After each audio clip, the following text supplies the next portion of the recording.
war with the most dangerous enemy that has ever faced mankind in his long climb from the swamp to the stars. And it's been said if we lose that war, and in so doing lose this way of freedom of ours, history will record with the greatest astonishment that those who had the most to lose did the least to prevent its happening. We, the people, tell the government what to do. It doesn't tell us.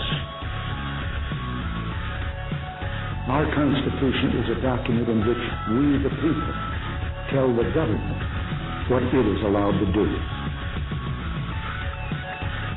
The man is not free unless government is limited. And informed patriotism is what we want. But still watch closely and don't be afraid to see what you see.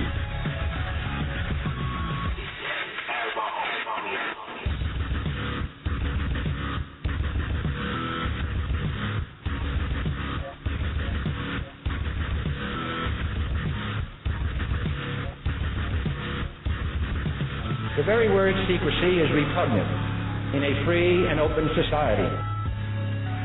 And we are, as a people, inherently and historically opposed to secret societies.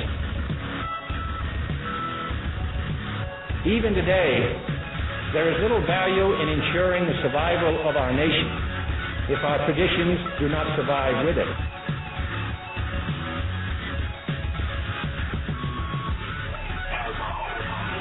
For as a wise man once said, an error doesn't become a mistake until you refuse to correct it. When in hell are all you people going to wake up? Moretti Underground, the Liberty Report.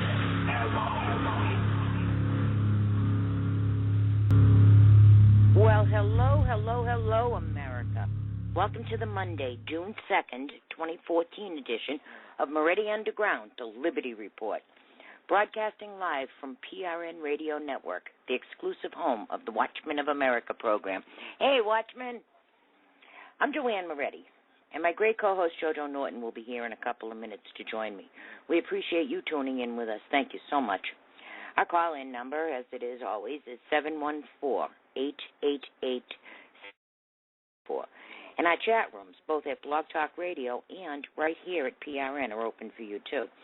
Our colleagues, /researchers, /production team members, Lynn, AstroTurf, and Famous Anna, are in the chats putting all the links to our stories, documents, reports, and other pertinent info. They put them in the chat room so you have them right there at your fingertips. So thank you, ladies. That's a wonderful courtesy. They and several other of our colleagues are in the chats anyhow, so please say hi to them when you get over there. Our colleagues are more than just people that put links into chat rooms, I assure you. They are the most researchers I've ever had the pleasure to know. So, hi, ladies. Show lined up. So much news has happened since we last spoke, and we're going to try to bring you as much as we can. Of course, starting with the recent Taliban prisoner swap for Bo Berdahl. There are facts coming out all over the place, and we're going to have as many of them as we can for you. Our colleague, Denise, you all know her. She and Bobby have a show here at PRN on Tuesday nights. Well, she's going to be here to go over the details that she's uncovered, and we're going to fill in with our own research. You guys, you are not going to believe this story. What we're going to tell you is going to blow you away. Plus, we have a lot of other news, of course, to get to as well. But before we begin, I do have to do our disclaimer. That just lets everybody know that whatever we say on this show is solely my responsibility and not that of our wonderful sponsors, PRN or the Watchmen of America. The disclaimer goes like this. The comments made by hosts and or guest hosts or phone callers of the PRN Radio Network do not necessarily reflect the viewpoints, ideology, beliefs, or anything else, for that matter, of members of the Watchmen of America program or the Patriot Resistance website, either in past, present, or even future broadcasts. All right, now that that's out of the way, let me bring my great co-host JoJo Norton on, and we're going to get this party started. Let me see if I can open up her microphone here. Here you go. Hey, JoJo. Hello. Hey, oh my goodness, what a week, huh? Yeah, your phone's still cutting out a little bit. I guess you didn't switch to the Princess phone, huh? I did. I did. I think it's the you service. did? Something's going on. Mm-hmm. I even shut off the air conditioner in case that was what was interfering with it. But it should be all right for a while anyhow. It might be just me cutting out because I moved my mouth away from the phone. Anyhow, if I do go out, just let me know. I can hear you guys. You guys just can't hear me. I don't know what the deal is with it. So how was your week? Plus busy. Yeah? Busy. Yeah, I need a vacation from work, but that ain't gonna happen. So anyway, things kind of heated up this weekend. Yes. Saturday afternoon, starting the release of Bo Berdahl. Mm-hmm. And then it's just gotten deeper and deeper and deeper. Before we get into the serious news, though, off the coast of Venice, Louisiana, this guy caught a 300-pound grouper. 6 foot 6 inches tall, 6 inches around. Wow. Yeah, I wouldn't eat that grouper. It looks like it might have had a little corrective help or something. Yeah, well, that's a monster of a fish. Yeah. Yeah, the biggest one I've seen around here is like 4.5 feet. I didn't know they even got that big. Oh, yeah, they do. They're ugly, too. But that's a huge fish. They said it was something called a Warsaw grouper. Yeah? So, I mean, there's others been caught that big, but it really was ominous-looking fish. Yeah, they're kind of ugly, but the people around here in Florida, they love them. Oh, I love grouper, but I don't know if I'd want to eat one that big. Nah, that sounds a little odd. Jojo. Yeah? It has been an unbelievable week. On Friday, when you and I were talking, Obama had come out and he admitted that, he had announced that Shinseki, the head of the VA, was quitting. He had resigned, and Obama had accepted his resignation. Then later in the day, they told us that Jay Carney was leaving, although Jay Carney was there today. But he's leaving. So that was pretty abrupt, and that is 2 huge headlines. And when you and I were talking, we were mentioning there's an awful lot of smoke in the air. There's got to be a fire somewhere. Yeah. Sure enough, the news is announced that Bo Berdahl has been released, and he was exchanged for 5 Taliban prisoners. These weren't just any Taliban prisoners. These were 5 high-powered, high-level, highly dangerous inmates. And Bo Berdahl, well, there's a lot of questions about him. I remember Michael Hastings, that reporter that had gotten killed, he had questioned whether or not Berdahl had walked away. And, of course, he's dead now, so we're not going to get any answers from him. Yeah, well, let's also back up, before we get too far in, let's back up to his speech at West Point graduation, where very few of the cadets stood and clapped for him. Yes. So that was on Friday on also, wasn't it? No, that was on I'm Wednesday. Sorry. But that ties into it. As a matter of fact, before we go any further, I see that our colleague Denise is on the line here.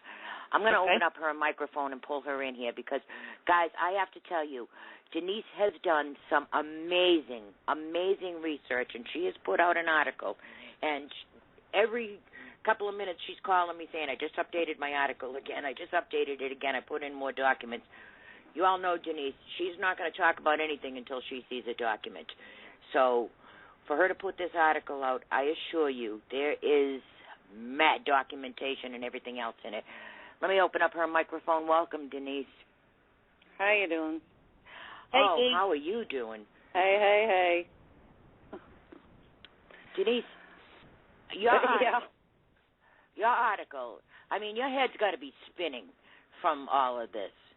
But if you would, before I even say another word, would you take this from the beginning, from when, wherever you want to start after when he was released? Well, he was released. Okay. The big takeaway in my article is really the story is not about Bo Berdahl. He is the symptom. He is a clue to a much larger objective. Now, June 30, 2009, Bo Berdahl officially walked off base, deserted at 4:30 in the morning.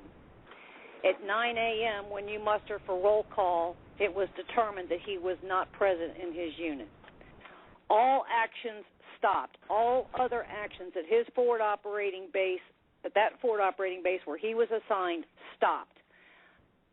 Whatever else they had assigned for that week, that day, the next couple of weeks, the next couple of months, all were thrown to the side, and all efforts were made to find Bo Bergdahl.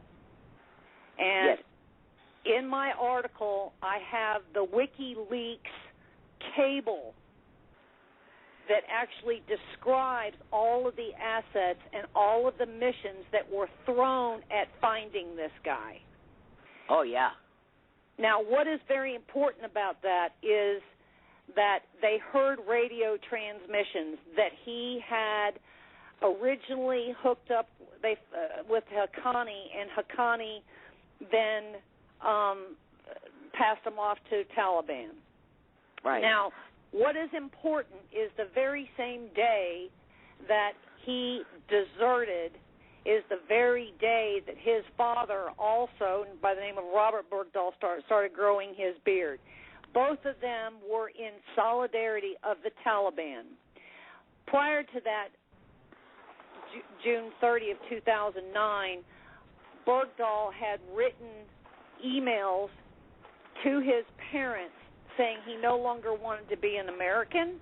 He was ashamed of a country that lived on lies, and that his quest was to save the Afghani Taliban people. All right? Yes. So that little component is kind of important because you move forward to this transaction where we had the handoff, the exchange of getting Bergdahl back as a deserter in exchange for 5 of the most high-powered Taliban Gitmo detainees that have ever been through Gitmo.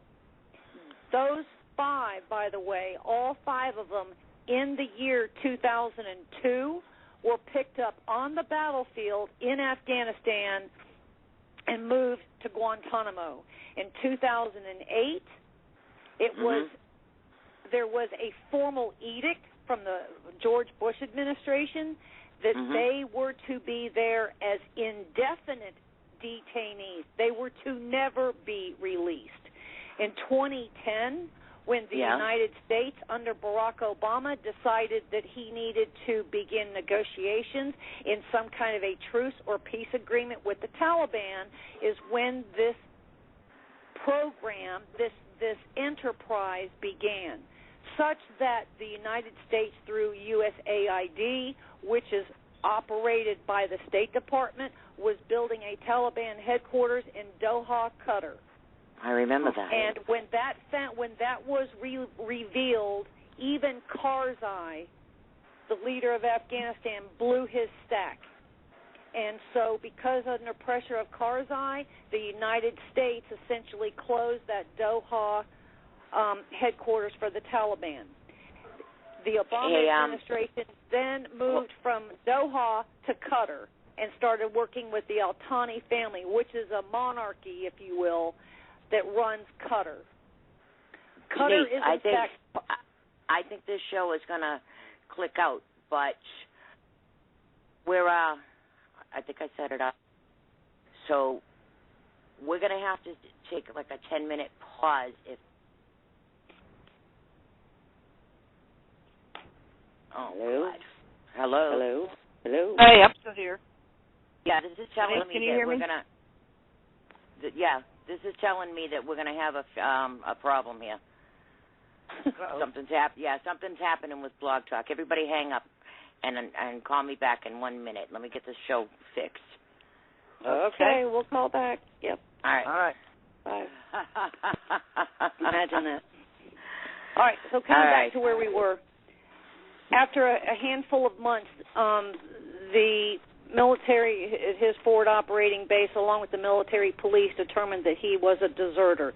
They turned it over to investigation of military police. They went through his audit of his communications. They interviewed people in his unit. They decided that it was, in fact, a deserter, and they handed it over to the FBI. In my blog is the FBI file. In 2010, Michael Hastings of Rolling Stones actually did an interview, and it was published in Rolling Stones and in the Washington Post, and we know today that Michael Hastings is dead. Wow. Back to Qatar. There's something called the Gulf States Coalition, which is where you have Qatar, Turkey, Jordan, Oman, United Arab Emirates, Saudi Arabia, Kuwait, blah, blah, blah, blah, blah, blah. And they had formed a coalition to essentially come together on some agreement on what they were going to do with the matter of Iran and Syria. There were a couple of country leaderships that were pushing back very hard on that. Then one was Turkey, the other was Qatar. The Saudis, and also included Egypt, the Saudis they determined who was in and who was out, and so Qatar was literally thrown out of the Gulf Coalition. And hence, Qatar is one of the larger footprints of the Muslim Brotherhood and Hamas. Mm-hmm. So now you've got Barack Obama, who has re-guided his loyalties away from Saudi Arabia and Egypt, because both of those countries declared Muslim Brotherhood as being a foreign terrorist organization, but Qatar did not.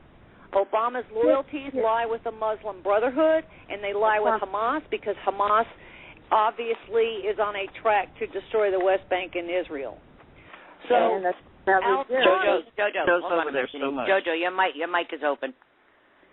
Okay, I was just going to say, and we have to remember how many trips Valerie Jarrett's made over there. Well, that's certainly part of it. But we don't know who, under a memorandum of understanding that Obama actually assigned to the negotiations with the Taliban through the intermediary of the Al-Thani family, that is the complete controlling power source in Qatar. But Qatar, by the way, is also the ones that Obama has been giving not only money to, but weapons to.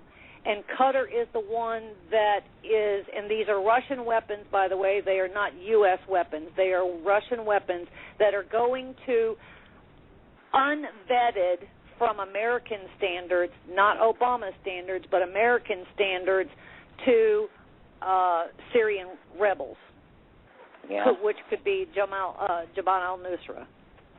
Oh, my God. So Al-Thani, the old man, in fact, has been to the White House several times, as recently as, I think, 2 months ago.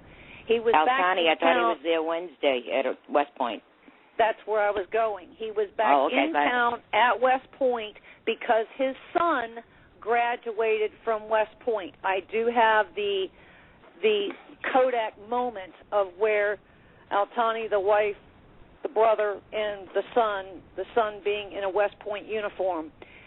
I really don't know how Al-Thani, who is Muslim, can sign off and take an oath, an American oath, at West Point that takes away a seat, that takes away a Senate/Congressional commission to go to a academy, and that's what it does take, a nomination. Is he American?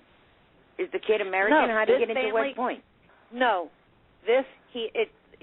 the article, the picture I found says he is the first Qatari to graduate from West Point. Oh my God. The first Qatari to graduate from West Point. So now we just need to find out who wrote the letter to get him in there. Which now makes it so whoever signs off on the commission to put a person into one of the academies, meaning Air Force, the Naval Academy, or West Point, would have to come from the highest powers, because he is a foreign. How did a foreign national get into? Oh my God! Somebody signed off on it. Somebody had to sign off on it. Are there other foreign nationals? I don't know. I can't tell you. But I will also tell you that West Point is also the single largest source for the Counterterrorism Center. And at that Counterterrorism Center, ladies and gentlemen, is the entire cache of documents and evidence that were taken from Osama bin Laden's Abbottabad compound in Pakistan. And the Counterterrorism Center has only released 17 of those documents out of an estimated 3,200 documents. Wow. So the moral of the story is really not Bo Bergdahl. The moral of the story was that Barack Obama, Susan Rice, likely John Brennan, Dennis McDonough, were part of the team that solicited the partnership and conceived the partnership and approved the partnership, invoked the partnership of the United States with the Al-Thani family, with Bo Bergdahl's father, Robert, and the Taliban. So Barack Obama has partnered with the Taliban to continue to free Gitmo detainees and have a feckless truce, if you will, with the Taliban. The Taliban have already reneged on that truce. Yeah, the release of these 5 prisoners was part of a truce, and it is not going to happen. Well, let me throw something else into the mix. Claire Lopez, I think, is an ex-CIA agent, wrote to Alan West today. Yes, I've already see that where she deciphered that stuff Bob Bergdahl said, that it meant that we're now under an, how was it put? Does anybody have it in front of them? Yeah, well, the White House is now taken over by the Muslims because the opening words were. He essentially placed an Islamic curse on the White House. And what Denise just said about the Taliban prisoner exchange, the Taliban spokesman, one of the Taliban top spokesmen said, the recent prisoner exchange between the U.S. and Taliban will do nothing to further U.S. hopes for reconciliation in Afghanistan, as the Taliban don't believe in the peace process. No, they don't. That was the happiest man right now is Mullah Omar and al-Zawahiri, but especially Mullah Omar. They're celebrating. Now, I just saw the video of Calcutta, and they had like a hero's welcome. Nobody is under arrest. No, they're not. It's only house arrest, which means nothing more than you can travel freely within Qatar, but you can't leave the country for a year, which means nothing. People they can receive people all day long, and they do. Let me read what she said, what she told Wes. What none of these media is reporting is that the father's first words at the White House were Arabic. Those words were Bisma Allah, Allah Rahman, Allah whatever, which means, in the name of Allah, the most gracious and most merciful. These are the opening words of every chapter of the Quran except one, the chapter of the sword, the 9th. By uttering these words on the grounds of the White House, Bergdahl sanctified the White House and claimed it for Islam. Yes. There is no question, but POTUS knows this. Yes. All right, well, there's a lot that I have about this, and especially that father. If anyone needs it, with talking with Denise, and all of the research that the rest of our colleagues have done, this is unbelievable. Now, this father has been in contact with the Taliban spokesperson on Twitter openly. Like Denise had said to me earlier, I can't even imagine what the direct messages are. But the father is retweeting things like, don't praise Allah for what he's done for you. Praise Allah for what you were able to do. This...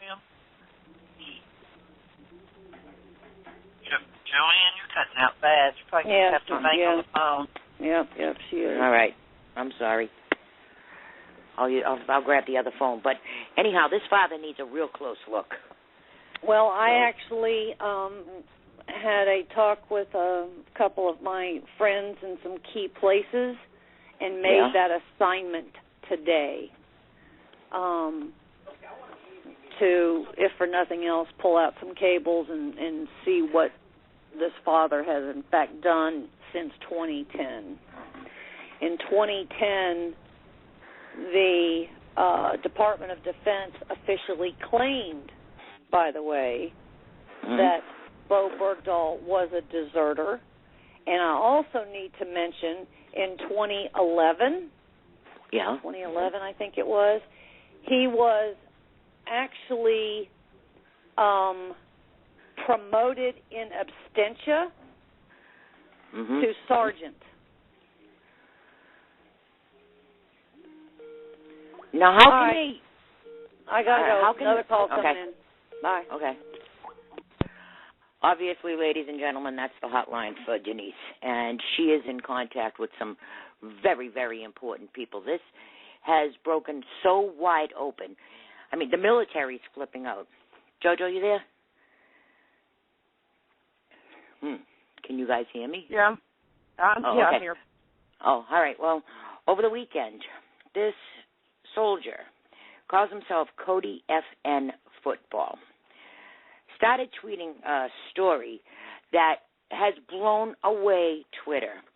Our colleague Color Me Red gave me a heads up and said, you've got to see this guy's tweets. So I went over there to his site. And this young man, he was sitting there having a couple of beers, talking to his anonymous computer, and he was telling the story about how he was a platoon mate of Bo Bergdahl. He went on about how Bo Bergdahl had sent all his possessions home. Now, you all remember that Nidal Hassan did that. He gave away his TV, his couch, and everything to his neighbors before he did his jihad in Fort Hood. So that should have been a signal. He starts out, and he was saying that on June 30th, 2009, Operation Mest Patika, Afghanistan, approximately 0600 local time, roll was called. Everyone reported 100% except third squad, my side. So he starts the thing there. Actually, he started with a few hours there, but I didn't put that in there. So then he goes on and he says, Bravo team was 100%. Alpha team wasn't my team. Private Bergdahl was unaccounted for. Searches were conducted on the OP quarter acre in size. He says under vehicles, the shitter, different cots, etc. Still, no site had been set. I don't know what dust wind, D-U-S-T-W-U-N, but he said it was called up too high. I'm sorry? Dust wind means you have someone missing. Okay, yeah, duty status unknown. Yeah, something like that, yeah. All right. Anyhow, he says a little background. Prior to June 30th, Bergdahl came out to our unit around October of 2008. We had NTC rotation in November. 501 Parachute Infantry Regiment of 4th Brigade, 25 Infantry Division. We were all airborne infantry, but B wasn't. B wasn't airborne infantry. Before units deploy, the slots get filled by non-qualifying personnel sometimes, so you have enough people. Even then, we were still short. So now he's telling us that Bergdahl was just a body there to fill a number, and he really wasn't part of the whole team. That right there is suspicious. How did this kid get there? I'm going to tell you about the kid in a minute. All right, he says, before units deploy, the slots get filled. I told you that. B moved into the barracks with me and my roommate. All 2nd PLT, 3rd squad, but my 8 were on Alpha.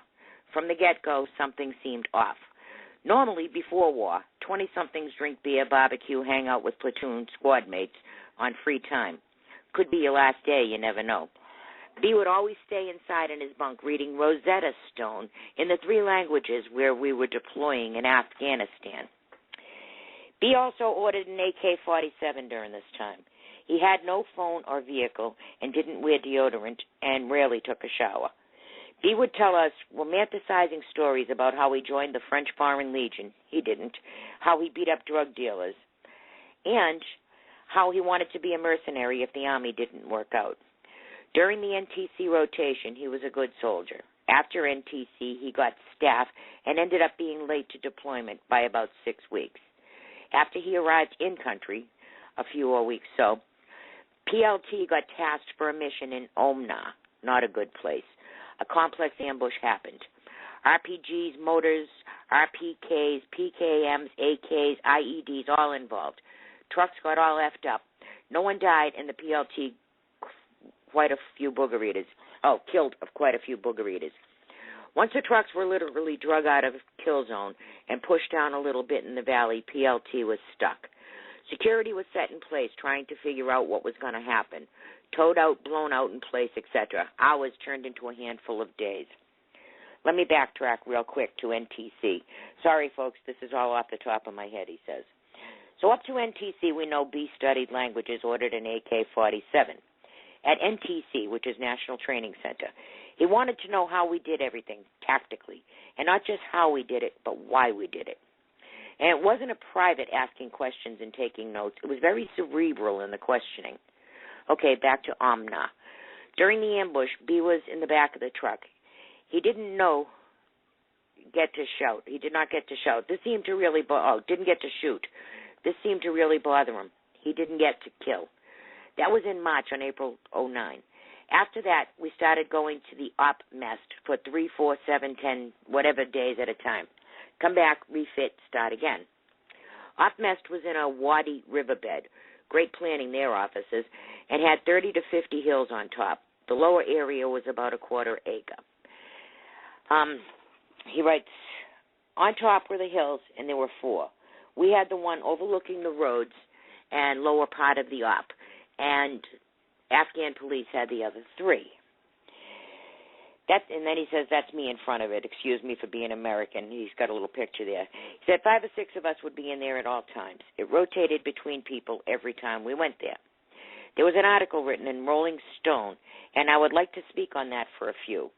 We start with the days prior to June 30th. Now remember, Michael Hastings was the reporter in the Rolling Stone article. I can't say I know of the emails from B to his dad, but it's what he wrote or what he didn't write. But I can tell something that were written simply. He says, for instance,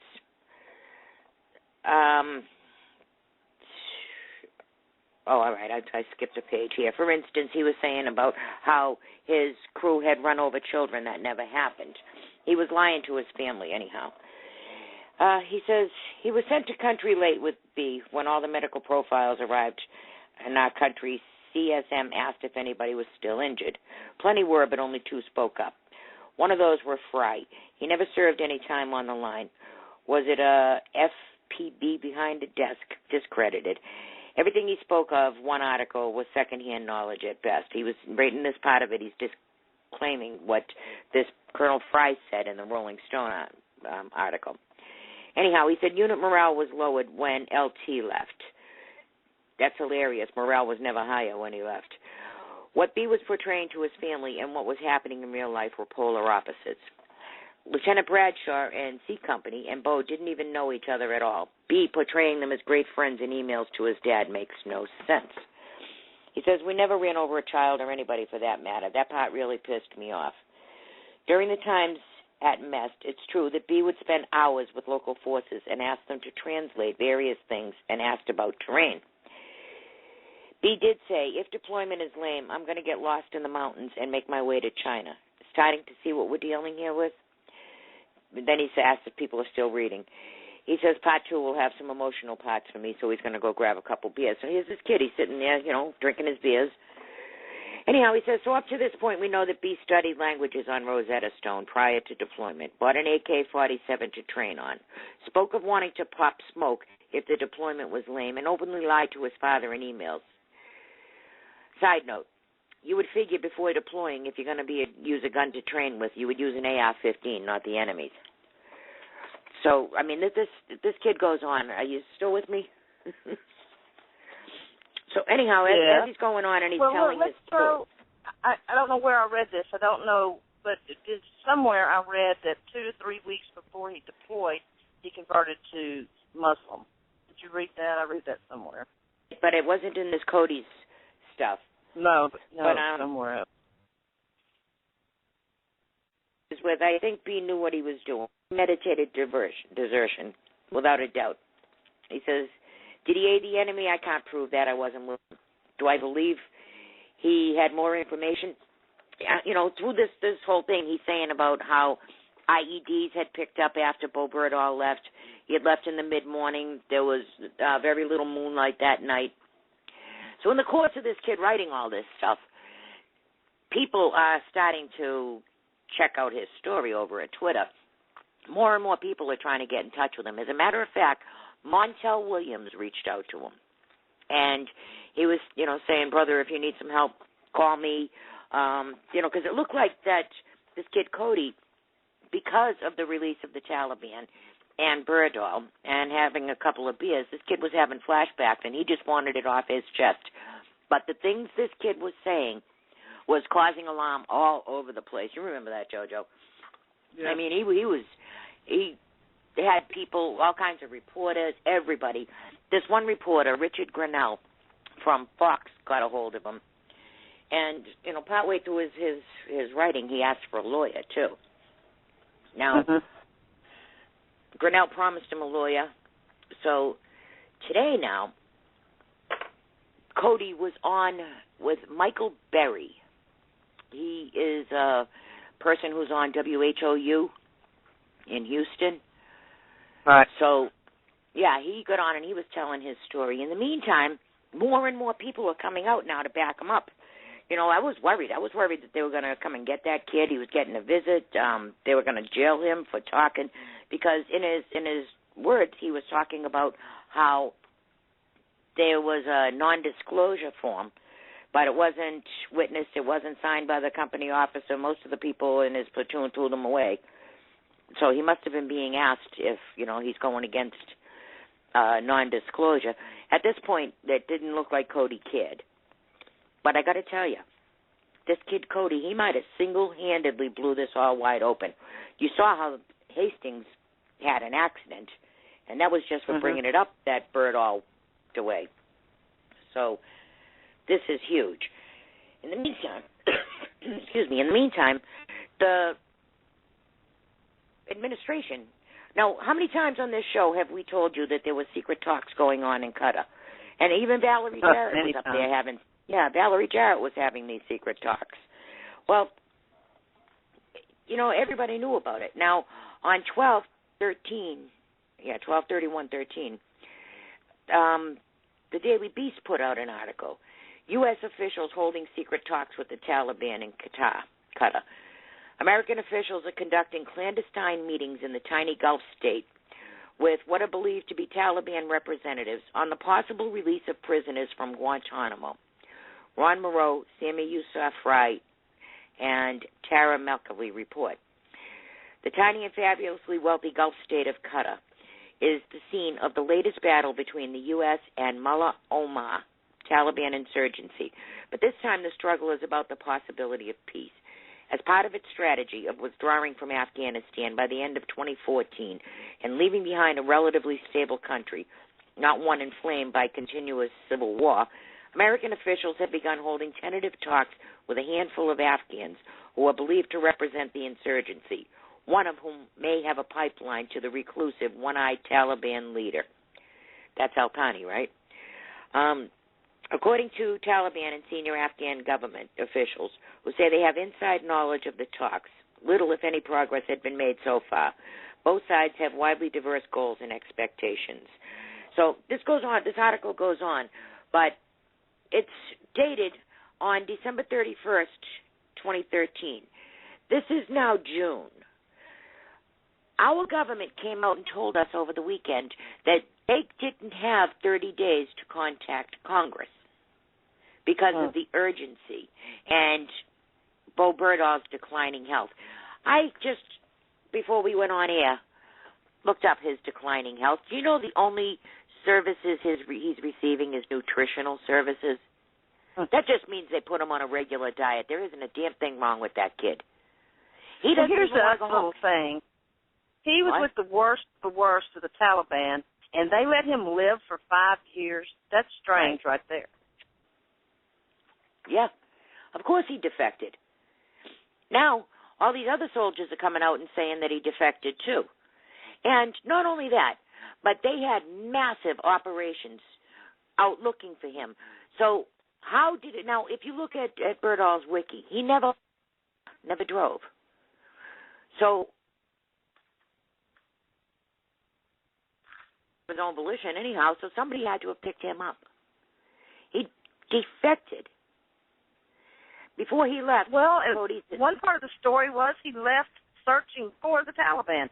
He was out there looking for them. Was one part of the that's story. what the kids. That's what he asked the kids. He wanted to know where the Taliban were. He was looking for them. He asked for water. Anyhow, Cody says that they went like door to door looking for him. They weren't taking any trash. They wanted to find him. They said that he was looking for the Taliban, and he went that way. They had picked up radio transmissions. And their translator said, yeah, they got the American, and they gave the American's name, so they knew that they had him. They knew he walked away. Our government called off the search for him because they knew he walked away after a few days, after 6 people getting killed looking for him. They called off the search. So, the whole time, according to Cody, they searched for 17 days. If I remember all right, 17. what I read. All right, 17 days. But they called off the search. They realized that he was a deserter. Now, when Hastings asked if he was a deserter, he ended up dead. So this whole time, the government knows that this kid is a deserter and that he had joined the Taliban. So now the government is acting like they don't know. They know damn well he deserted. They know, and now we know, through people like Cody, that brave soldier. I mean, he's doing so much for this country. I don't think that kid realizes this, just sitting there having a couple of beers talking on an anonymous Twitter, how much he's helped this country. Danger he's put himself into. But, years ago. So now they're playing him off like he's, some POW getting returned from, Vietnam, and Obama's this big deal guy of, getting him out. Well, he's getting promoted to staff sergeant now, too. Well, Judge Bell wrote me and said that he can't get promoted unless he's fit for duty. Who said that? Judge Bell wrote me over at Twitter. And he said he can't get promoted unless he's fit for duty. And then you hear the stories, the only thing wrong with him is his diet. Mm-hmm. Do you know this kid doesn't even want to hook up with his parents? He hasn't even wanted to ask for them yet. Doesn't want to see them. This kid didn't even want to come home. But you know what it is the last time Obama released prisoners, Taliban prisoners, everybody gave him shit about not negotiating Bo Berdahl's release because at that point not everybody knew. We've actually released 10. Mhm. Yeah.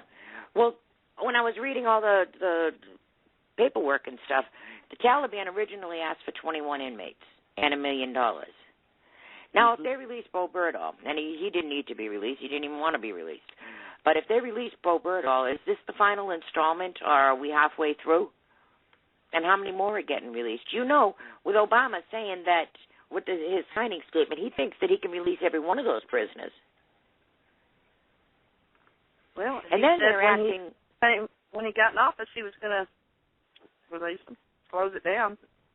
Yeah, well, closing Gitmo and releasing the inmates just to the streets, those are two different things. His signing statement, I want to talk about that because that's what he's using as an excuse. He said that Congress had passed a law saying that he had to give them 30 days' notice if he was going to release any of the prisoners, bring the prisoners here. So he signed a signing release. But it doesn't cover this. I have from a law professor, George Blackman. All right, he said the president is relying on signing statements, knowingly violates the law requiring notice to Congress before transferring prisoners from Guantanamo. Transferring prisoners in this, with Obama's words, by the way, just means bringing them here for trial. Didn't mean handing them over as a prisoner swap. My God, Josh Blackman says, if this Washington Post report is true, this is a very big deal. The president give Congress 30 days' notice before transferring away 5 detainees after a deal was made. He knew he violated the law, but relied on a signing statement saying that part of the law was unconstitutional. Lawmakers were not notified of the Guantanamo detainees' transfer until after it occurred. The law requires the defense secretary to notify relevant congressional committees at least 30 days before making any transfer of prisoners, to explain the reason and to provide assurances that those released would not be in a position to re-engage in activities that could threaten the United States or its interests. Before the current law was enacted at the end of last year, the conditions were even more stringent. However, the administration and some Democrats had pressed for them to be loosened, in part to give them more flexibility to negotiate for Berdahl's release. A senior administration official, agreeing to speak on the condition of anonymity to explain the timing of the congressional notification, acknowledged that the law was not followed. When he signed the law last year, Obama issued a signing statement contending that the notification requirement was an unconstitutional infringement on his power as Commander-in-Chief and that he therefore could override it. Due to a near-term opportunity to save Sergeant Berdahl's life, we moved as quickly as possible, the official said.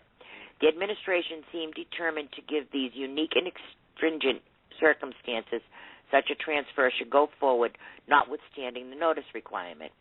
So he writes, I'd love to see the legal memo on that. I'll wait patiently for the ABA to issue a statement.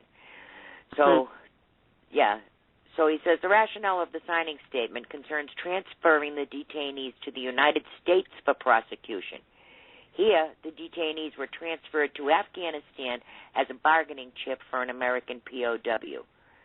He says, Section 1027 renews the bar against using appropriate funds for fiscal year 2012 to transfer Guantanamo detainees into the United States for any purpose. I continue to oppose this provision, which substitutes the Congress's blanket political determination for careful and fact-based determinations made by counterterrorism and law enforcement professionals of when and where to prosecute Guantanamo detainees. For decades, Republicans and Democrat administrations have successfully prosecuted hundreds of terrorists in federal court. Those prosecutions are legitimate, effective, and a powerful tool in our efforts to protect the nation, and in certain cases may be the only legal available process for trying detainees. Removing that tool from the executive branch undermines our national security. Moreover, this provision would, under certain circumstances, violate constitutional separation of powers and principles. So you see, if he's relying on this signing statement, this is only for bringing detainees here. It's not for handing them off to anybody. And then today, Jay Carney said that the State Department decided that these 5 detainees were not and cannot pose a threat to the United States. That's How funny. did they find that? If they're not dangerous, there's a couple of things I got to say. First of all, how did they end up in Gitmo if they weren't dangerous? And second, if he's saying that these guys cannot threat to the United States, are we holding innocent people in indefinite detention? That was everybody's big snafu with Bush, because we were holding him without trial. Well, saying that that he continued to believe that closing the Guantanamo prison was in the country's fiscal and national security interests, Obama made a similar challenge to 3 sections that limit his ability to transfer detainees. So I don't think that what he did is legal, first of all. And then when they said that there was urgency and they were worried about the health and safety of Bo Berdahl, they weren't worried about Bo Berdahl. Bo Berdahl come out of there fat and grown a beard. All these pictures of the waif-looking, poor, pitiful Bo Berdahl, that's not what he looks like. You wouldn't recognize him if you fell on him right now. and the kid doesn't want to come home, and he's joined the Taliban, and he's in the middle of jihad, and he's probably upset that his jihad got interrupted, that he has to come home. Yeah, and the detainees that got sent back to Qatar, they are kind of chubby too. They weren't on no jailhouse diet either. Yeah, really. Now, our friend Ulsterman wrote an article today. He said that the Obama White House is stunned by the negative reaction to freeing the terrorists. Insider reports indicate Obama White House operatives expected they would enjoy widespread support for the administration's decision to negotiate a trade with 5 highly dangerous Taliban officers for 1 U.S. soldier. That support has not manifested, and now the White House is once again scrambling to initiate damage control. War criminal Mohammed Fauzi is believed to have been at the command of a mass killing. Do you know that there were 2,000 students in a school that he blew up? This guy personally blew up. This guy Fauzi. Former Taliban defense officer Mohammed Fauzi was one of 5 terrorists recently traded for Berdahl. Congressional leaders are now reviewing the legal implications of President Obama breaking a law he himself signed just last year that required he notified Congress of any intent to free a Gitmo prisoner 30 days prior to given when the administration brokered a deal to free 5 Taliban terrorists for Sergeant Bo Berdahl, who had gone missing in Afghanistan 5 years ago. The return of senior terrorists to the Taliban is a high crime and misdemeanor, Andrew McCarthy told Mail Online. Inside the Obama White House, people are confused as to why they're being questioned on things such as motive and tactics in getting Berdahl free, as outlined by this quote, again from the Mail Online. Everyone thought this would be a January 1981 moment, the insider said, referring to the negotiated release of 52 U.S. hostages in Iran after 444 days in that captivity. Reagan negotiated with terrorists in the weeks before he took office, the official said. I don't remember anyone objecting at the time. They just wanted our people home. Perhaps those Obama White House staffers would do well to actually learn history. The Iran hostage crisis involved 52 embassy staff, and to the best of my knowledge, not terrorist hostages were freed as a result of the negotiations. In fact, the primary motivator for Iran freeing those hostages was fear of a direct military action by the soon-to-power Reagan administration. If more former soldiers who served with Berdahl come forward with assertions he was an anti-American deserter, look for more and more Americans to direct their outrage against the Obama White House. And what the administration saw as an easy public relations move could very well turn into a PR nightmare that resulted in 5 very dangerous men being set free to resume their war against the United States. PR nightmare? You know, McCarthy's right. High crimes and treason. If this is not treason, what is? The morale of our military was just decimated between the VA scandal and releasing these Taliban prisoners. And Bo Berdahl being a traitor, and that's what we got back in return. And let's not forget the story from last week. You know, they're early outing all our guys, but they're going to fast forward the illegal aliens to join the service. A large number of them, but our guys, we can't. Our guys can't get in without a high school diploma and all kinds of stuff. I guess the illegal alien's not going to have anything. They just go in the service. So. Well, like I said, today, 2 soldiers that we know of, both were on different radio shows. And more are coming out. I mean, I'm telling you, there is a mutiny going on. The Obama administration thought that these troops would just zip it and go along with it and be happy that Bo Berdahl was back. Instead, this has absolutely turned into a nightmare. It's worse than you could possibly even think of.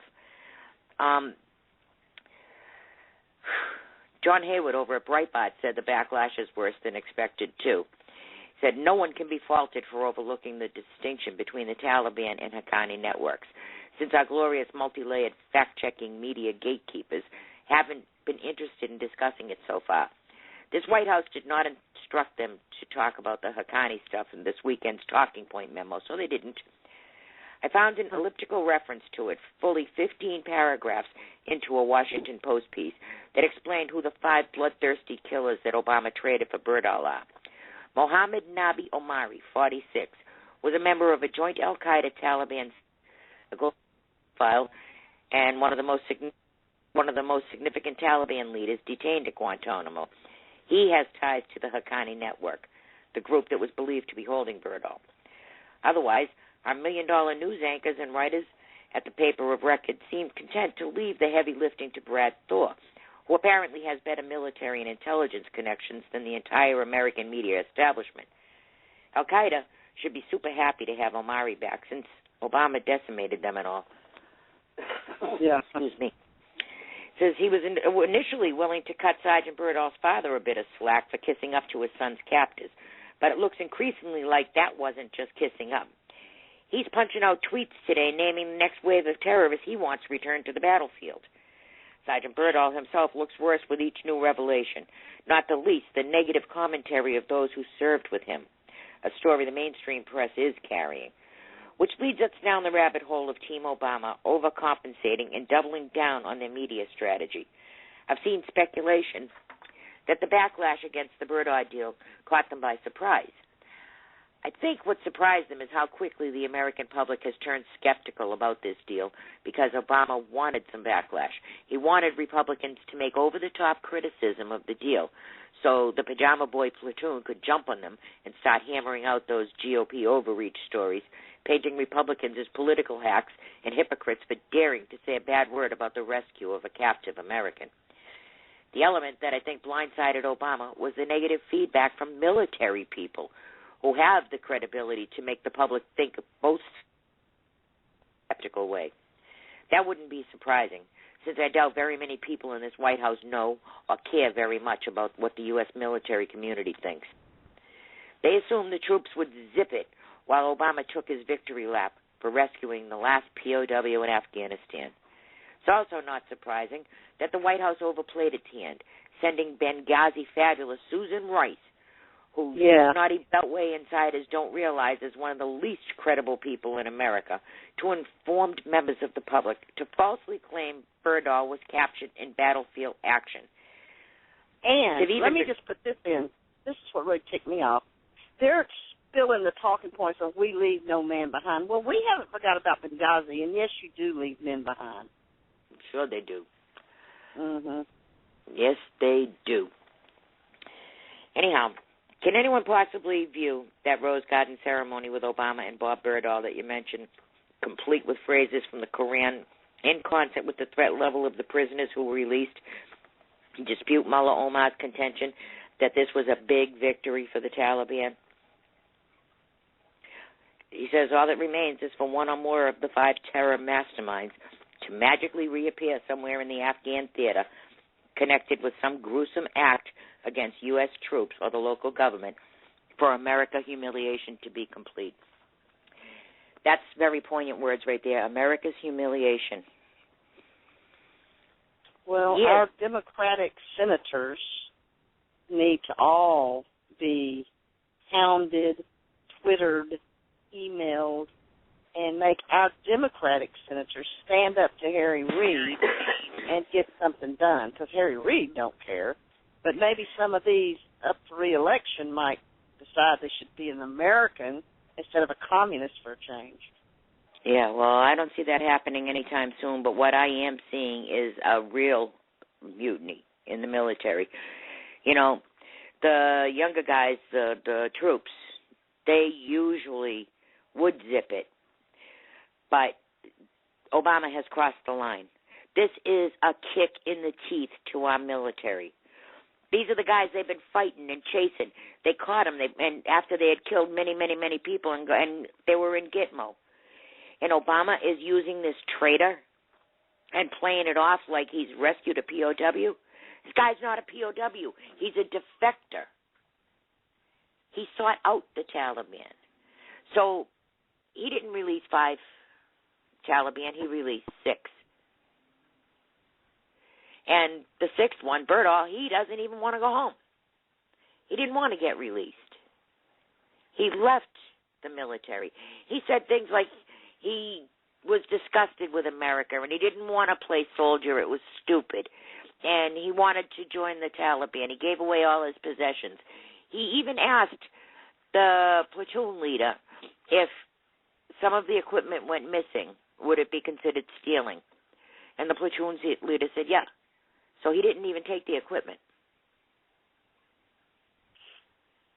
You know, this was already pre-planned. Now, if you look at Berdahl's Wikipedia page, it says that he was homeschooled. He got his GED. He took fencing and ballet. How the hell did that person, with those parents, end up in a forward base in Afghanistan in a position to defect and join the Taliban, unless he was planted there to start with? And if you look at this father and the connections that he has with all of the Taliban, and then you look at his 30 mosques in Idaho, you know, we got a Taliban headquarters in Idaho. And this Berdahl father, he comes out speaking Pushtun. And, you know, another thing, too, that Denise had brought up to me was when Berdahl was in the helicopter, it was very loud. And he wrote on a paper plate, SF, with a question mark, meaning Special Forces. And the guy on the helicopter said, yes, we've been looking for you. So I think he wanted to get shot down. I think he was putting it out there that these were Special Forces. The kid lost his ability to speak English. That's a bunch of baloney, too. Yeah, he could sure write it. And then was it Hagel, Sunday or Saturday night, ran over there to greet the Special Forces that rescued him and met with him secretly in a hangar, but yet the media with him saw some of them walking around. And so are we going to out some more Special Forces, you know? Are we going to, you know, I don't know. Yeah, well, I think he was trying to out them. And that is another thing, too, was the outing of the CIA station chief over in Afghanistan. I'm wondering if he was objecting to this. It sure sounds like something, because the easy way, they outed him, they put him on this press memo, so then they have to make the guy for his safety disappear. Can't be at the station. He's been outed. Yeah. Well, you know, one of the parents of one of the fallen soldiers said, our son died looking for Bo Berdahl, and the military lied to us. So they didn't even tell parents that this kid was out looking for a missing soldier. Alan Pundit over at Hot Air says, their son, Second Lieutenant Darren Andrews, was also named in Nathan Bradley Bethia's Daily Beast piece today as one of the men from his battalion killed in action during the search. This guy, Bradley Joanne. Bethia, yeah? Yes? Joanne. Do you have a cell phone in the house you can call him on? All right, you keep talking. I'll use the other phone. Hold on. All right, because it's like you can't hardly understand half of what you're saying. Anyway, I don't know what's going to come of this. How's this? Any better? Well, for now, we'll see. We'll see if it cuts out in a minute. Well, I swapped phones. Is that better? For now, yeah. All right. Well, anyhow, the parents said that as the men get out and try to move the truck, Taliban fighters with a rocket-propelled grenade emerged and fired at them. Lieutenant Andrews was the only one to see it and tackled 3 of his men, preventing them from being hit. He took a direct hit and died. But the parents said that the United States never told them. They gave him some BS story about how this kid had died. I don't know. This is crazy. Well, so now we're going to see what our Congress... Well, is our Congress going to do anything, or they're going to sit back like they've been doing for 6 years, let all the smoke and crap just keep going on, and form another stupid-ass committee? I'm telling you, our military is ready to lose it. They're ready to lose it. Your phone's breaking up. All right, let's take a quick commercial break. Let's see if we can get this stuff put together. We'll be right back. Hey, everybody, we're back live. You're listening to Moretti Underground, the Liberty Report, right here at PRN Radio Network, the home of the Watchmen of America. Hey, guys, I'm Joanne Moretti, and my great co-host JoJo Norton is here with me, too. JoJo, your microphone's open. We're happy you stuck around. Thank you. We were talking about this Taliban and Bo Berdahl exchange. This is going to get ugly. It's going to get way bigger. And I got to tell you, folks, if you can hear me, this is the story of the century. This has so many more implications than just Bo Berdahl or those 5 Taliban. Now, we got a Marine down there in Mexico. His name is Tamarisi. All right, he made a wrong turn. He ended up at the border. He tried to turn around. They wouldn't let him, and he's actually kidnapped there. He did not defect. He did not switch to Islam. So, you know, Mexico is our neighbor, our ally. If Obama wants released, he could pick up the phone, tell him, this is the President of the United States. You got till 4 o'clock this afternoon to release this guy, and it would be done. And anybody who doesn't think that is just really doesn't know how things work.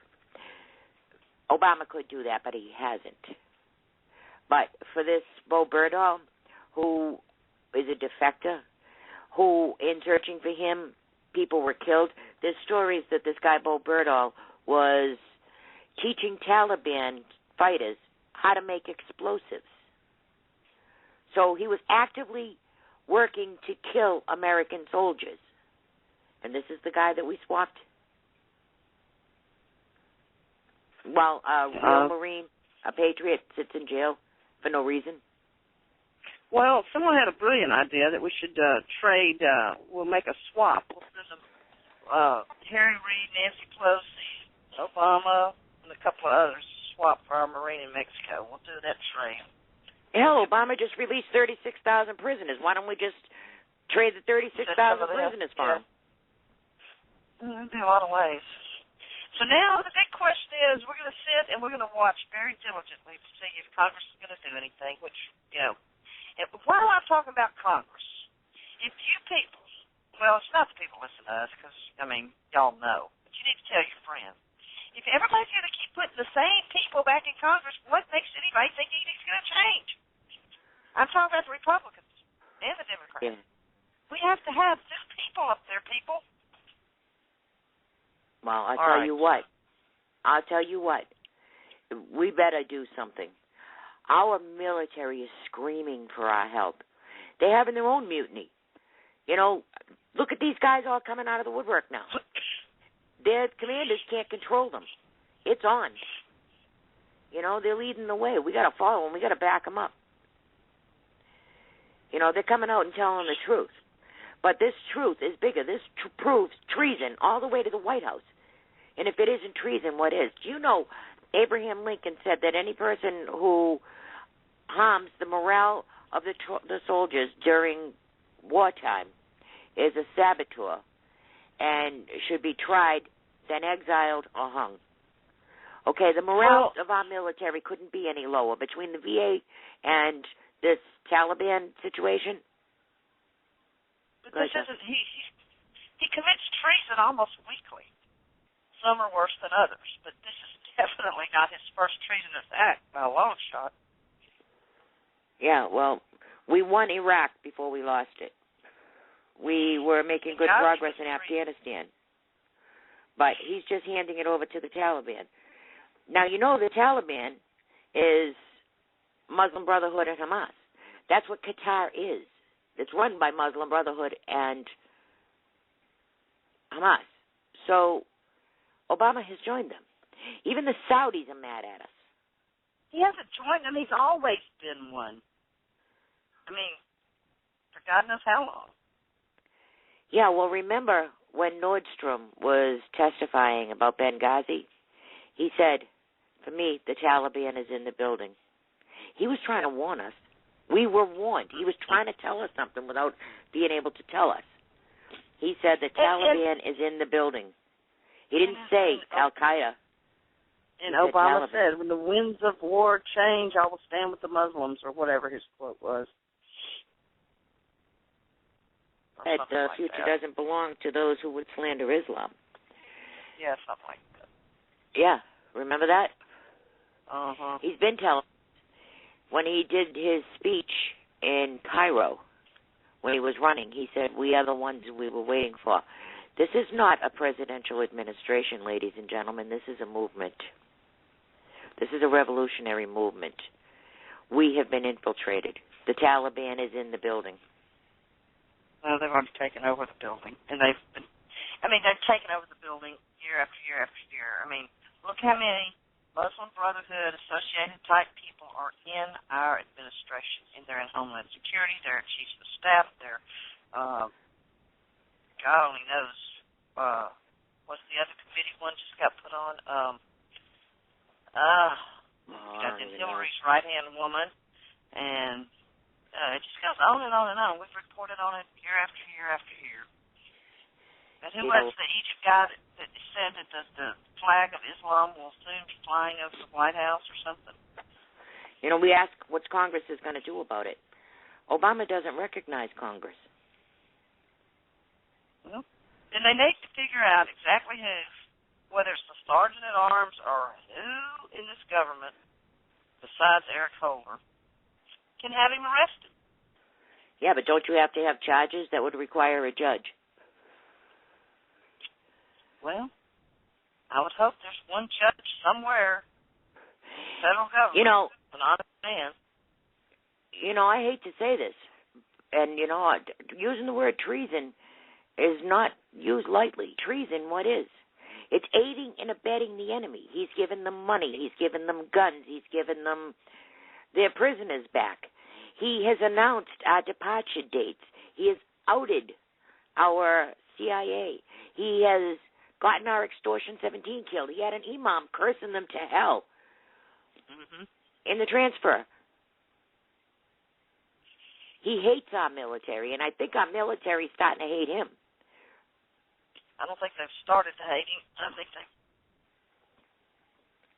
Well, for them to be speaking out like this in the lower ranks like that, they would never do that. And let's not forget the 200 officers that have suddenly departed their careers for actions unbecoming of an officer or some kind of hogwash crap like that. They don't even have anything really on them, just saying they had poor leadership skills or something, so they have to get out early or whatever. I can't remember how they what term they keep using. 200 of them. Lynn just posted one in on a Kindle. You're going to have to repeat yourself. You broke up. What did Lynn post? A U.S. ambassador was just sworn in on a Kindle. To what country?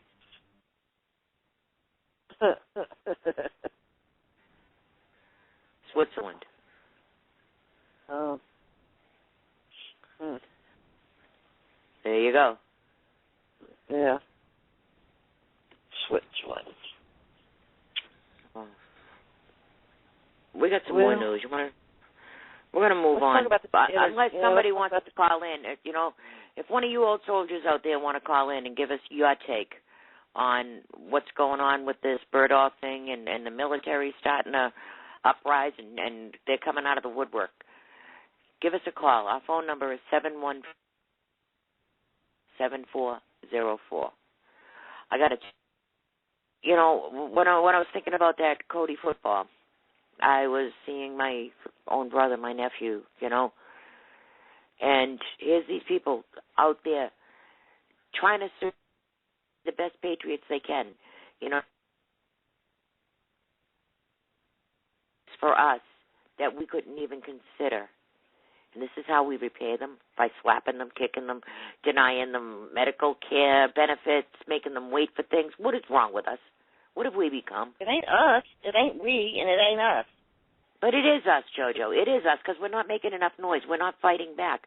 We're not holding these people to the fire. I see all these Democrats getting elected and these rhinos, and we yell at them. We yell at the Republicans for not stopping the Democrats that we elected. You know, it's like we expect the Democrats to be communists, and we expect some of the Republicans to be rhinos and fall in line with them. We don't need to expect that. That's the whole point. We keep putting the same people back in office. 50% of this population wouldn't have a clue nor care to vet a candidate before they walk up there and vote for them. If you don't have an hour to look at who's running in your state, then just stay home. If you don't have enough sense to know who's best for this country, stay home and don't vote. And you know how they get you? You know how else they get you? I've talked to people, and they say, I'm a lifelong Democrat, or I'm a lifelong Republican. I wouldn't even consider voting for anybody else. They don't even look. They don't even know who these people are because they have a D or an R. You know, and then they go with name recognition. Well, I don't know who this is, but I know who that is. Well, you should know who. He's been there 50 years. Look at this guy, Conyers. He didn't even make the ballot. He couldn't come up with 1,000 signatures. And he contested it. And a judge who was during that big hoorah about Obama illegally swearing people in, this judge said Conyers could be on the ballot. The guy couldn't come up with 1,000 signatures. How does he get elected? I don't know, but we're not going to change this country because we have too many people who got their head in the sand, could care less because it's not directly affecting their household yet. And they're not going to do anything that directly affects their life, their household. And that's just the bottom line. Until they're starving and in the streets, they're not going to care. And then they're probably not going to care then because they're going to be too damn busy trying to survive. So I guess you can just kiss it. Jojo, we have a caller, and this number looks very familiar to me. Let me open up this microphone if I can get it open. Hello, caller 979. You're live. Hello. Here. How are you doing, girls? Oh, hi. I know who this is. This is our dear friend Jimmy. Hey, Jimmy. Hey, Jimmy. Hello. Jimmy, what do you think about what's going on with this Berdahl thing? Well, I think you saw my tweet. You know what I think. But let's put it this way.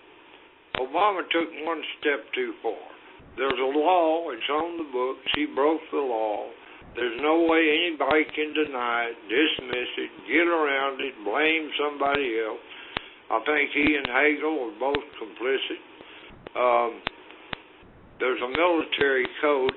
When they use anytime we know the guy deserted. I mean, there's enough information to know he walked off without his ammo, without his armor, without his rifle, We know all this. There's just, that's why I think everybody just needs to call their senator and their congressman. And believe me, there is no way for them to run and hide from this issue. It's just not feasible.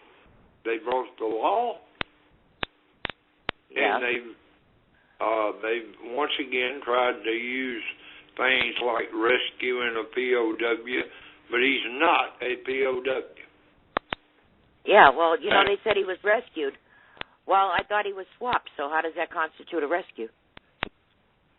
Well, it doesn't. It's a trade, but the trade is against the law, period. Yeah, well, what do you think? And you're a military man. What do you think the military is thinking right now? Well, every military guy that I know, and the few that I've talked to, I went down to the VFW and visited with those guys. I mean, they all think this is ridiculous. When we heard the statement that they may hold a committee hearing to decide whether he's broken the law or whatever, that's BS. It's a fact.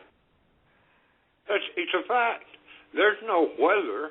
It's just a matter of taking the action. Now, y'all brought up a comment, and incidentally, I always think Denise does stay on top of the military and things like that, and she put forth a lot of good. But anytime that anyone breaks the law, the Justice Department cannot intercede with a lawbreaker. What defense do they have?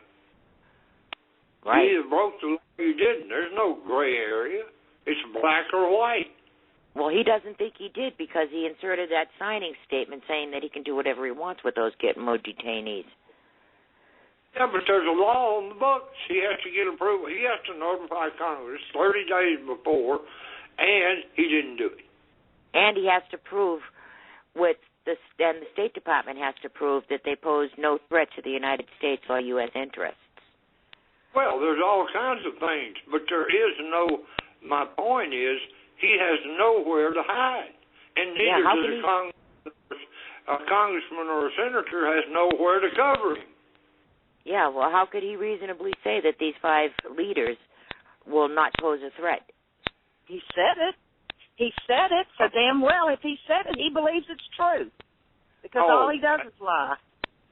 Well, the point is we all know it's a lie. I mean, that's nothing new. The point is he stepped one step too far.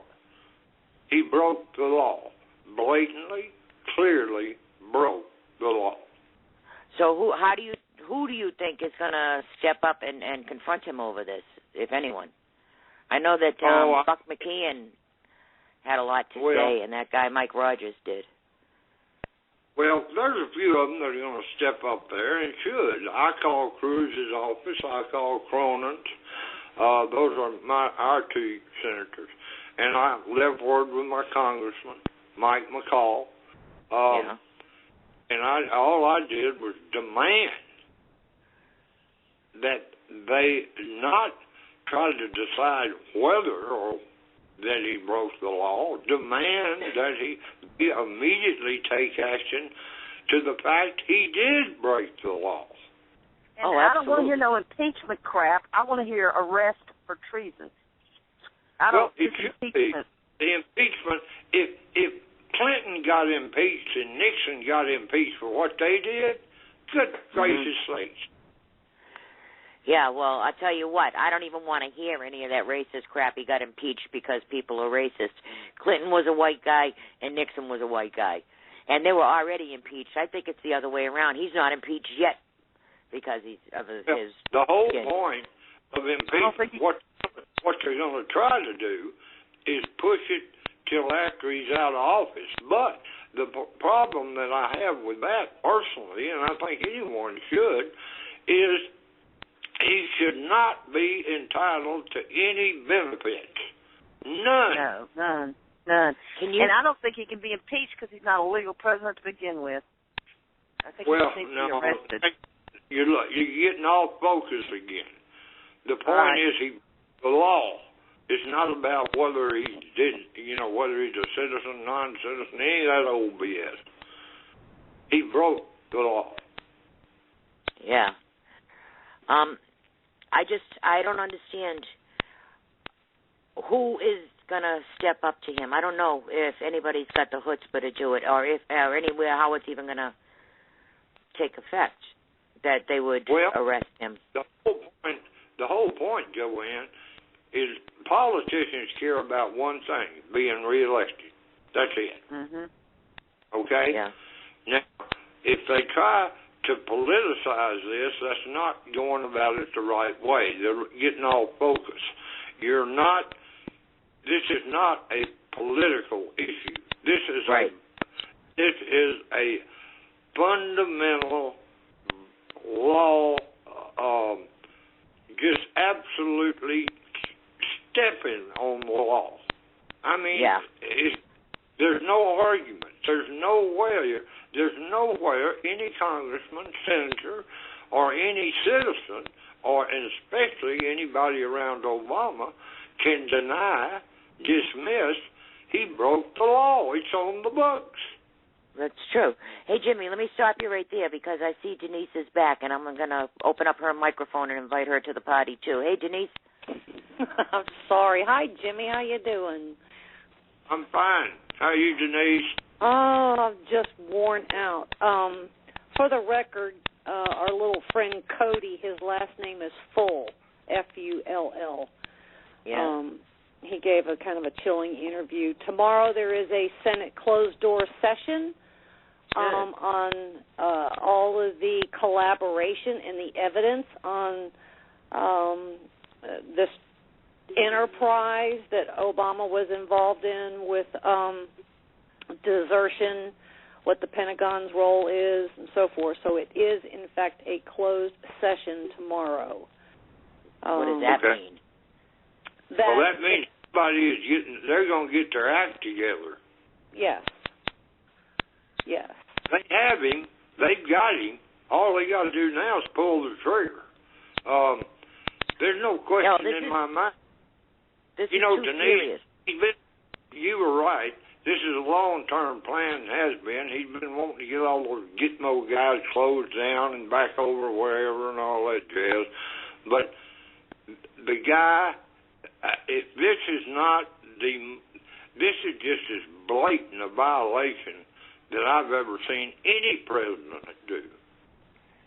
That's what Denise was saying, too. It's colossal. This is like the story of the century, of our time.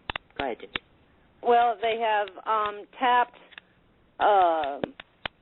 Dick Cheney tonight. They tapped Senator Inhofe tonight. They tapped Judge Napolitano tonight.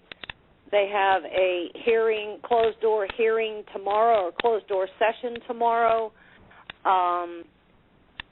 And, this is, because they're having a closed-door session tomorrow and this thing only happened on Saturday, tells you that this has gone into turbo speed. Yes. There's an additional classified file that I don't have my hands on yet. I'll work pretty hard to get them. I've kind of reached out tonight to some, key people to see if they can help acquire some of. Yeah. I do have some pretty heavy hitters that are kind of been given a charter here. See if I can get my hands on some things, but I'm just small potatoes, so I don't necessarily go with my order. Let me. Why you're Napolitano, Judge Napolitano? Is he going to be at the hearing? You mentioned his name. No, he is not. What I'm saying is that they asked tonight if Obama broke the law. Okay. The answer to that is yes, in at least one case. Meaning that he did not advise the Senate on this enterprise, knowing full well that the guy, is a deserter. The other one is negotiating with the enemy. They will have to determine if there was an official classification that Taliban is the enemy. Apparently there is not. But two of these released Taliban were Al-Qaeda as well as Taliban. One worked directly for Osama bin Laden. Right. And those are the two that are actually under the UN case for essentially murder, because they blew up a school with 6,000 students in it. Well, let me just throw this in there real quick, because I read somewhere that actually the Taliban got to choose which 5 were going to get released. They chose the 5, JoJo, in 2010. Oh, yeah. Okay. So it's been going on. Now, this wasn't done recently. Denise, in your discussions, is not the Al-Qaeda classified as, is Al-Qaeda classified as the enemy? Al-Qaeda is. The Taliban is not. Well, yeah, I saw Connie today, and they were trying to make him make that distinction. They asked if the Taliban were the enemy. He said they were enemy combatants. Correct. But he did use the word enemy with combatants, so... Well, the reason is this, is Taliban and Al-Qaeda are not affiliated with a country. And when we say that we are at war with a faction. Now, you can't say that you're at war with Afghanistan. You can't say that you're at war with Syria or Iraq or whatever. And that has been the real discussion or the debate on who we are at war with. Now, Obama has changed that definition from what George Bush said. George Bush said we are at war with all of those that attacked us on 9/11 and any of those people that harbored and protected any of these combatants. So the distinction that George Bush is making is, yes, it's not only Al-Qaeda, al-Nusra, Haqqani, Ansar al-Sharia, Ansar al-Din, but it is also the Taliban.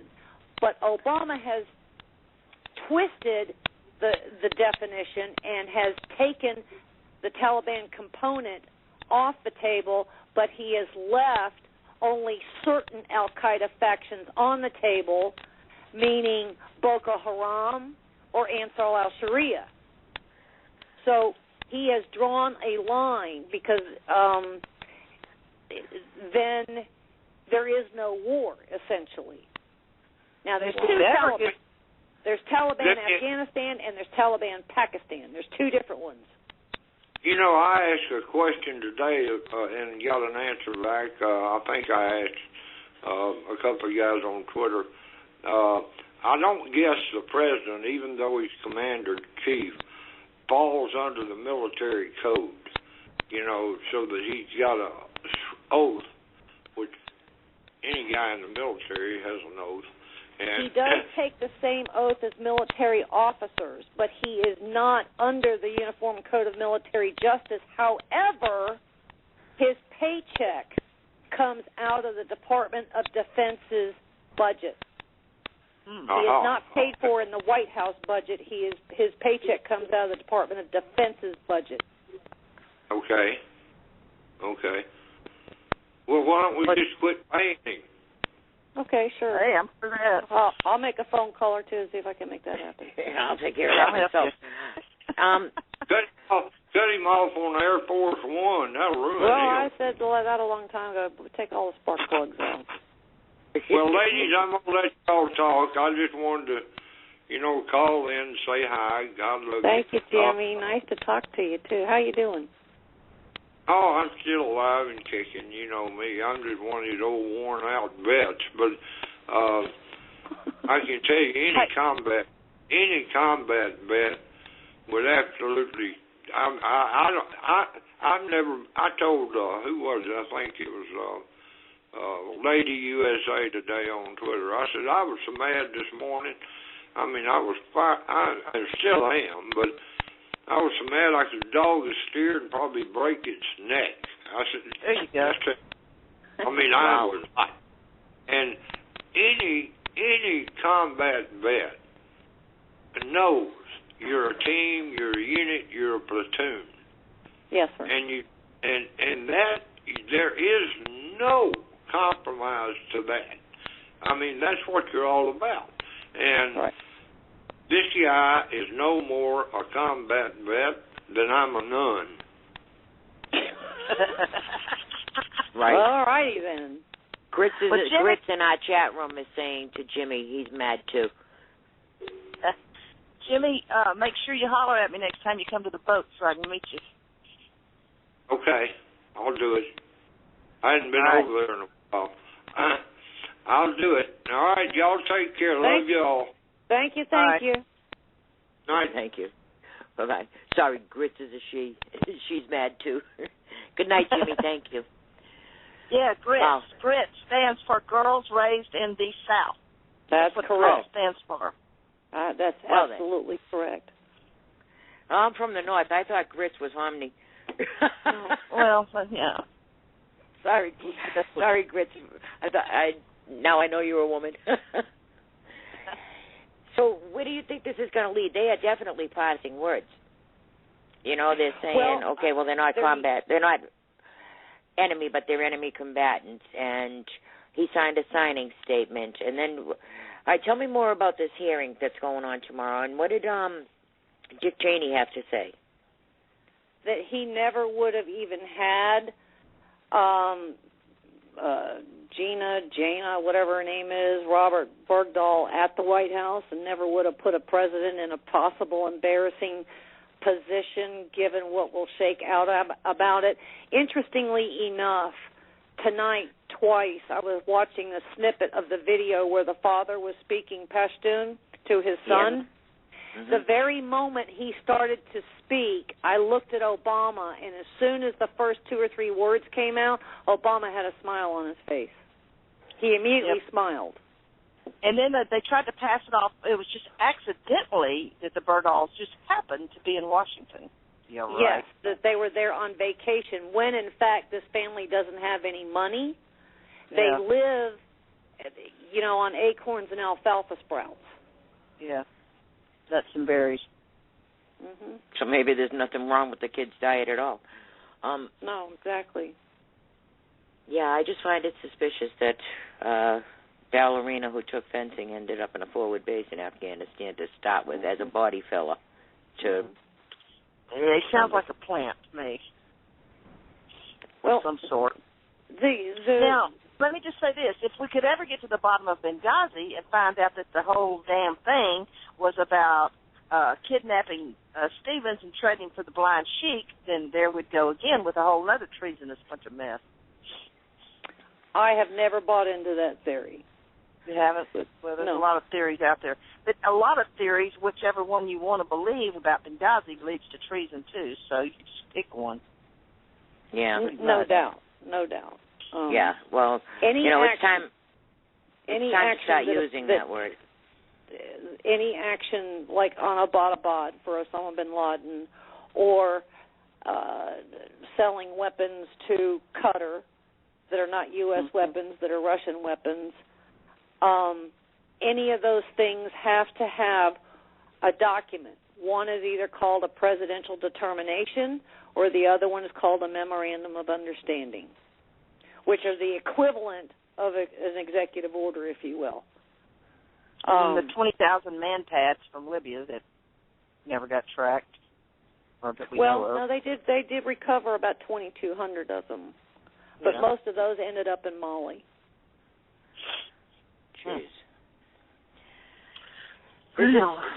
This is absolutely mind-boggling how we could be in this position, how those 2 parents were allowed anywhere near the President of the United States, first of all. Don't they get vetted? And if they do get vetted, then it was intentional. But they were vetted. They were part of the Obama dream team. Yeah.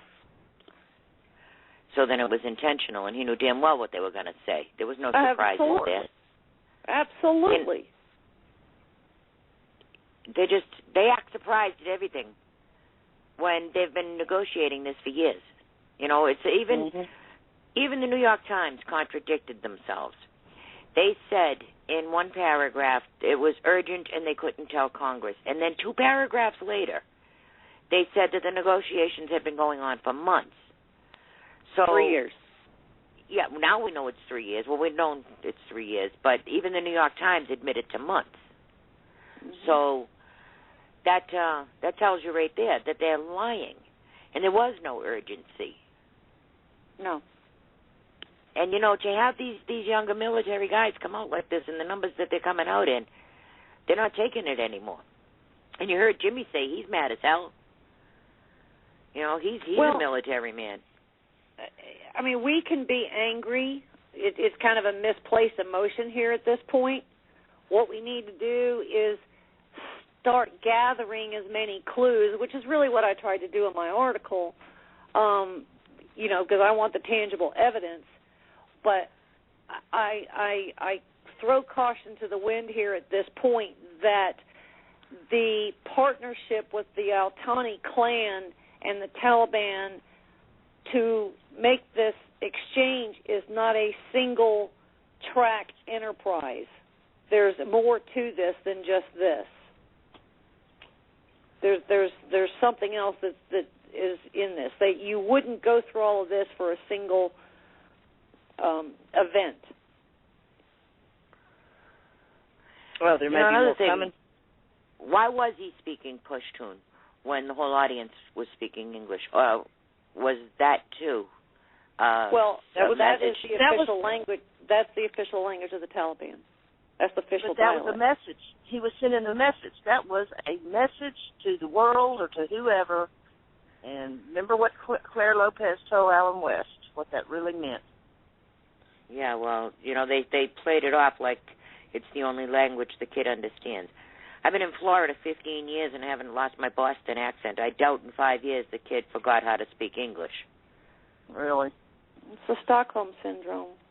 I don't believe that. Well, he must have got it before he was Stockholmed because he went and sought them out.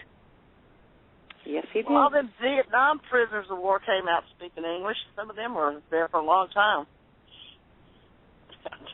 Well, when Bo wrote to his parents in an email saying that he didn't want to be an American, blah, blah, blah, blah, blah, the father's response, which happened to get negated out of everything, the father's response was only 3 words: follow your conscience.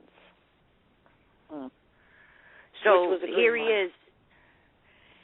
Here he is. Now, do we even know? This father needs a real close look because we don't know if he traveled to visit that kid or if he had communications or was sending third-party communications to this kid. And the kid doesn't want to speak English. Well, that tells you how much he's disowned. As of this moment, he has not spoken to his parents. You would think as soon as he got to Germany, that'd be the first phone call he was allowed to make. Yeah, well, the parents would have met him in Germany. Yeah, I don't know why Obama didn't fly his parents over there since he flew them into Washington, D.C. Yeah. It would have been a better photo op if they had all got on a plane and gone together and had that, tear-jerking family reunion moment with Obama standing there. He could have put a selfie out. Why am I laughing? Because it's so obviously true. I don't know. On another note, Joanne, you were actually flipping your lid, which was a selective word because that wasn't the word I was actually using. I caught it. Of the kids that are coming across the southern border, and what are we doing about it? Obama declared today, just before he got on a plane, that he has turned the whole thing over, the humanitarian situation with these children, over to FEMA. There you go. That's what all them FEMA camps in Arizona will be filled up now with children. Another matter is that today, just before Obama got on an airplane, he officially accepted and approved and acknowledged the unity government between the Palestinians and Hamas. You got I saw that all day. The Fatah faction. Yep. Yeah, let's go back to those kids for a second because I want to bring that up. There are 60,000 right now unaccompanied minor foreign nationals that our country is babysitting. They are being taken over the border with a note on them. They're very young children, most of them. And we are in the business now of trafficking illegal children. They got a note, send me to this person or that person in New York or New Jersey or California or wherever the hell this is. The little note tells them where they're going to go. How are we to know how many of these children are there, really? How are we supposed to know if any are missing, if the pedophiles got them? This is absolutely sickening. And then they're saying how it's for humanitarian reasons we're taking them. How humane is it to encourage parents to throw their unaccompanied child across a border and wish them well? That's not humane. They don't want us to separate families. That certainly seems, if you got 60,000 orphans you're minding, that sounds like we're separating families. And then instead of, another story, they were so overburdened in the Texas Border Patrol that they put these people on planes and buses and sent them to Arizona. If you can put them on a plane and a bus, to Arizona. You can put them on a plane or a bus back over the border. They said that 70% of them are OTMs, that's other than Mexican. Okay? Guatemala, Honduras, Colombia. Yeah, well, they found their way up through the Mexican. Honduras. They found their way up through Mexico and across that Mexican border. So put them back and let Mexico deal with it. And you know well as I do, a bunch of 10-year-old kids didn't travel 2,000 miles through Mexico unaccompanied by any kind of help. That's totally illogical. Yeah, and we wouldn't even know if any of them were missing if the pedophiles got them. They didn't just appear; they were brought here. A kid ain't going to make it all the way across from Honduras to South Texas or Arizona on his own. You got to look at the logical. And let me just say this before we run out of time: the Houston mayor and the city council of Houston has decided that all bathrooms are now transgender. So how many pedophiles are going to be in the bathrooms now looking for kids? Now all males and females all go to the same bathrooms in the city of Houston. Okay, that's well, now you know who to call because it's all been turned over to FEMA. Oh, my God. They are officially the agency of authority on that one. Mm-hmm.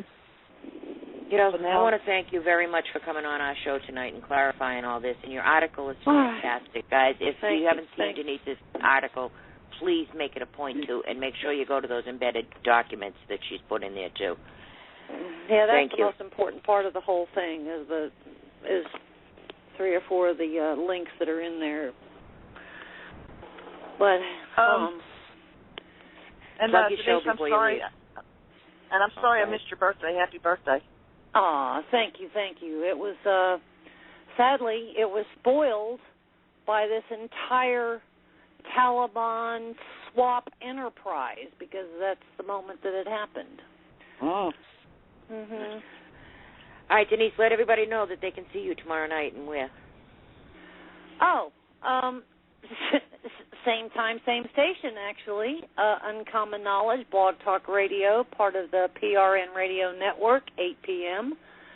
The topic, actually, tomorrow night will likely not be this because we're almost in the saturation point that I think a lot of people need to think about this. But the topic will be, how will America exist without government? Will it change our lives at all? Sounds good. I mean, think about that one. You got to at least bring up your article. All right, Denise, thank you again. All right. Good night, everybody. Thanks for having me on to whine and moan. But I'll see you guys later. Thank you. All right. No problem. Bye. Good night. All right, JoJo, say good night. Good night. See y'all next week, and keep your eyes and ears to the internet, so we'll see what's going to happen next, especially about that Senate hearing tomorrow. All right, night. All right, good night, JoJo. Thank you. All right, everybody, that's all the time we have for tonight, and we hope you enjoyed our show. Sorry for the little technical difficulties we had in the beginning. I'm glad you stuck around. Thank you. To everybody who's listening, everybody who called in, and all of you cool people in the chat rooms, thank you. Anna, Lynn, AstroTurf, fantastic job. Thank you to our special guest / correspondent, Denise. And, of course, Jimmy, thank you very much, man. He's my go-to guy for everything. Like Denise said, stay tuned to PRN. Tomorrow is her show. Her and Bobby have Uncommon Knowledge. And Wednesday is Watchman Wednesday. Thursday is the Old Bulldog Memorial Show. And it goes on and on and on. So on that note, good night, America. We love you. Let's hear a little bit of Jimmy.